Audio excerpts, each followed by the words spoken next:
Hi and welcome to Can Talk, the show where we can talk about movies. On today's show, we resurrect our favorite The last movie bowl ever. gimmick. No, it's not our last movie. No. We'll bring it back eventually. Next episode. Alright. I'm starting with Death of Stalin.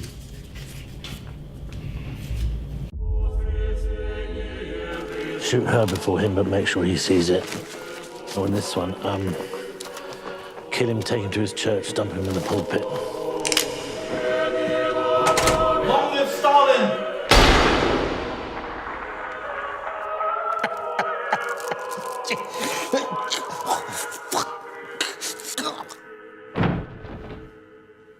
Should we investigate? Should you shut the fuck up before you get us both killed? It's very interesting. It's how, you have the death of a really powerful figure in the vacuum of power, and everyone trying to fill it, everyone trying to machinate their way, conspiracy their way into being the new leader.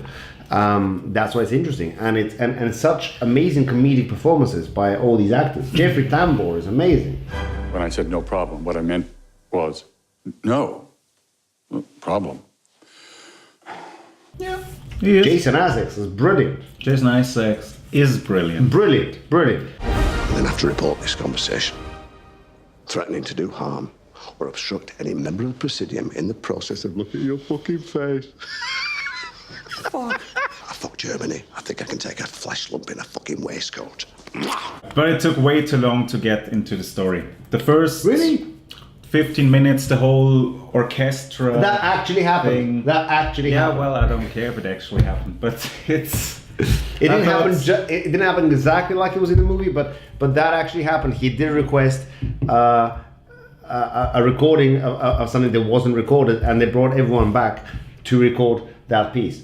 The conductor was the one that they couldn't get, so they got a new conductor that was sleeping. Yeah, and I thought, can we get to the plot now? It just took too long. It sets up the fear that people in the Soviet Union were living in at the time. Pacing-wise, this was a problem Okay. for me. And like I said, you could have, if you take your artistic freedoms, maybe rename some of the characters. You could have put that into the film, into the middle of the film, where it actually benefits the plot and not just is a one joke that goes on for or needs 10 minutes to. It does go on get for a done. while, but I think it is a joke, but also I think it tries to set the scene. But yeah, I mean, it's an interesting part of history, and they managed to make a fairly funny comedy out of a serious situation, and a lot of people lost their lives. in it. Yeah. So that's something that's got an achievement. I'm not saying that the movie's bad. The humor when it starts going is very good, but I wanted more of that. And when it was over, I felt like, what? That's it? Why is the whole cast alive still, except that one or two guys? I've been picking out funeral cushions with Slim Hitler over there. Trust no one. Darling will be loving this. Don't worry. Nobody's gonna get killed, I promise you. I was expecting more intriguing and backstabbing. More backstabbing, yeah. A lot of it was political backstabbing, but not that many people died. Yeah, it just felt, take your freedom and give us more of the good things. Okay. Yeah, I mean, I think it's really interesting, and I would thoroughly recommend it to anyone that is vaguely interested in this period in history, or even just in a funny kind of comedy movie about Stalin and executions and death squads and stuff. I'm not sure if I would recommend it, but I would definitely not recommend it. What? So you wouldn't, if somebody was about to watch the film, you wouldn't stop them. You wouldn't. Yeah. You wouldn't go no. No, it's the film shit. And you wouldn't stop them. Okay. But like with a Transformers or something. Yeah. Yeah. I had higher hopes is all. Okay. I liked it for what it was, and I'll give it 7 8. out of something. 13. Out of 10. Let's say out of 10. Let's go. I will deal with whatever horse shit you have presently. I'd like you to see this. Come on through.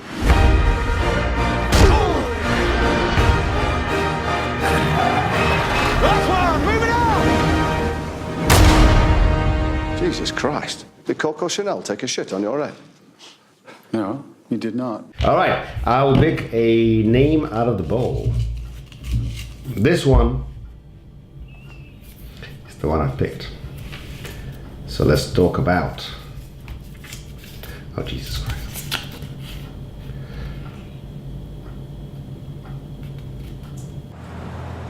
There's never been a black cop in this city. We think you might be the man to open things up around here.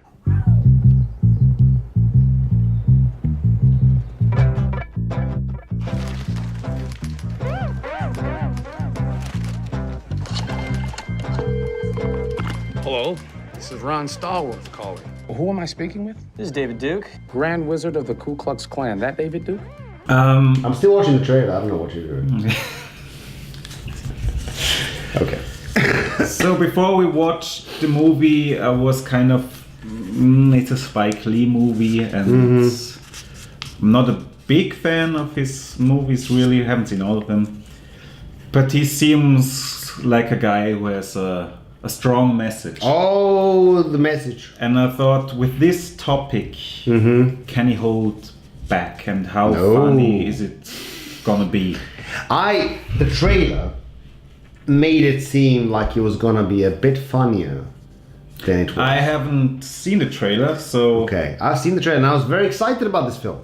I was so excited. I was surprised that it was funnier than I expected. Oh, okay.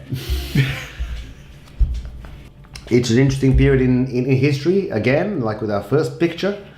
And it's interesting to see some of this racial tension from both sides in a way. So that was interesting. Yeah, when you see the white power and the other group, the black power intercut. So that was good.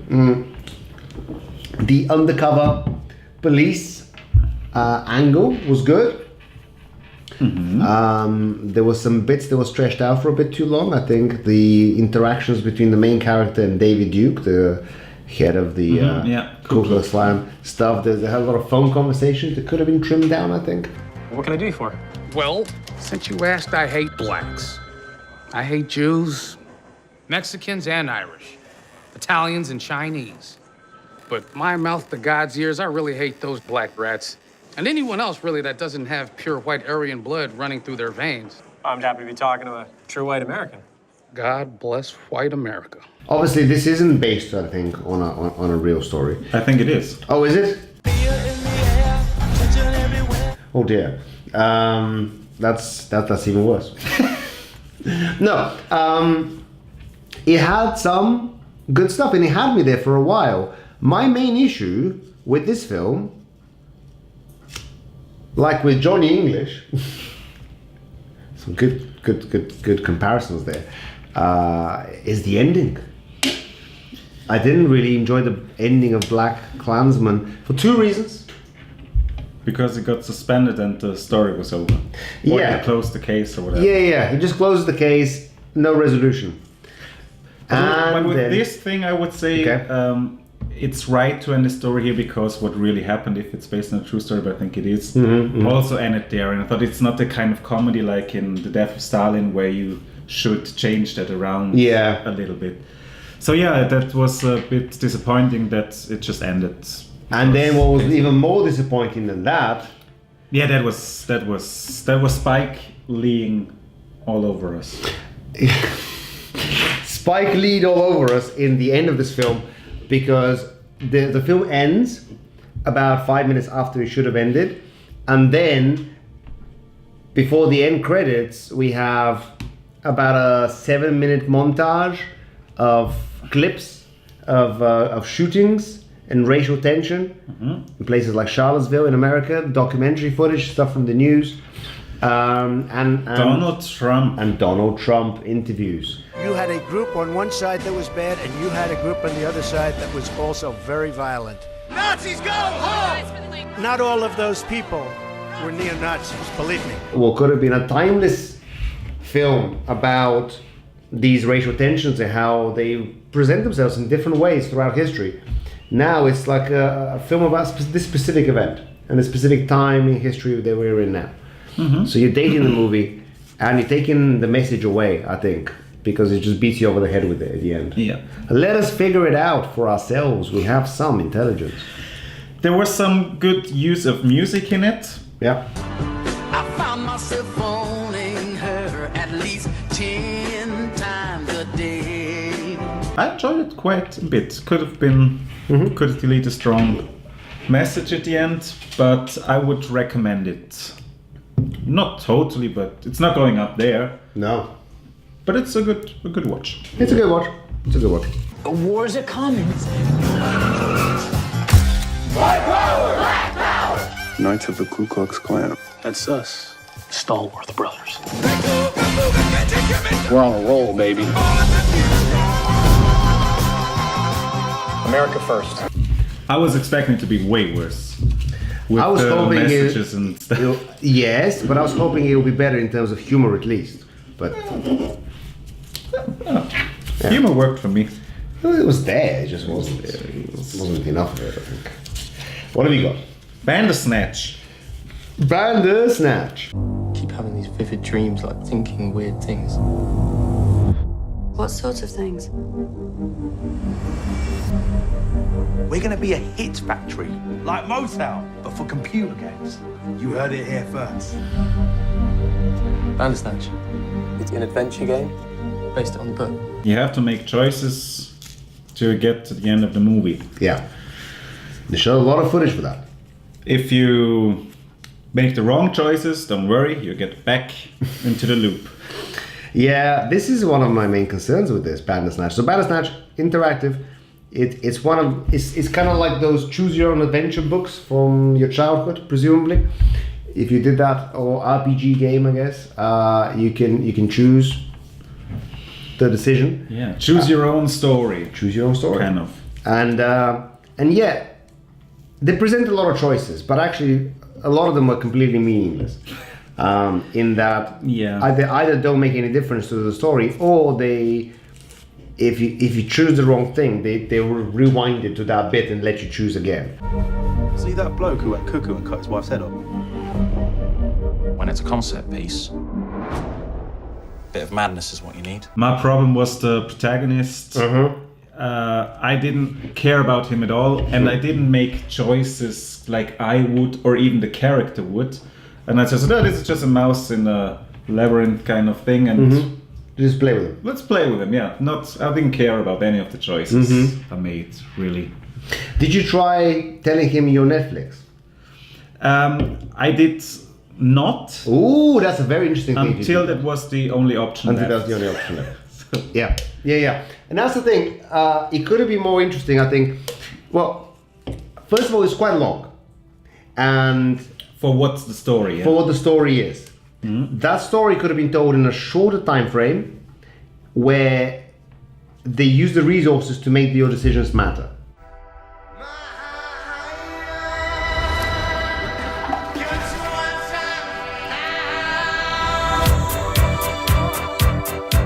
You're not hearing voices or...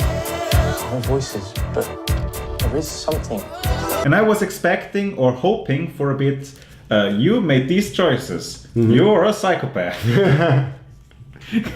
Something like that. Some sort of kind of payoff to the... Well, there are 5 or 6 different endings, I think, in Bandersnatch, and some of them are endings where the game comes out and everything's fine, and some of them are not. I like the multiple endings thing, potentially. Oh, yeah, sure. But I think they try to give us too many options, and because of that, I think that actually suffered. The story suffered. They gave us too many meaningless options. Yeah, like which kind of cereals do you take? Or the I music don't know if it option had or whatever. Impact or whatever. I played it with Sugar Puffs last time, and same thing happened. Oh, okay. Bandersnatch was the final straw. Relax.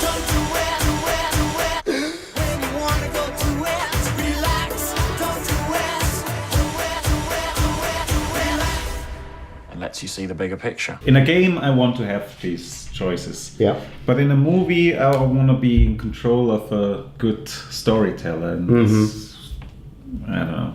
It's not really a thing. It wasn't bad. Just. I think a stronger story would have helped.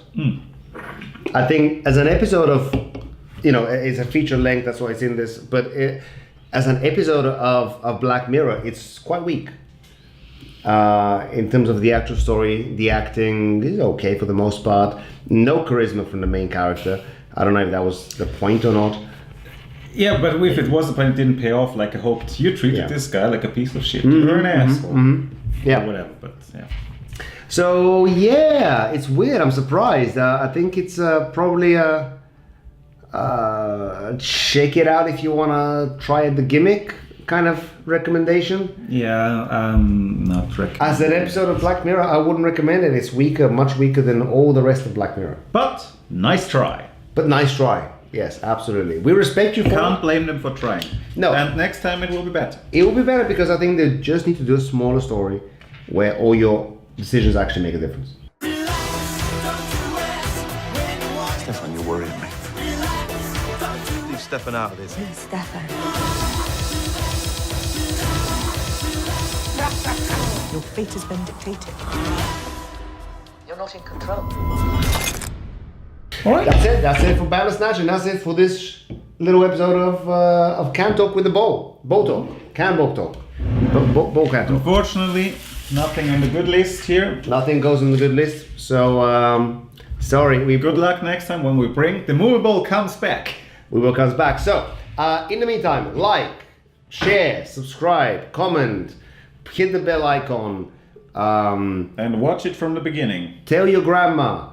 Watch it all. Watch the whole thing. Click stuff when it comes up on the screen. All right.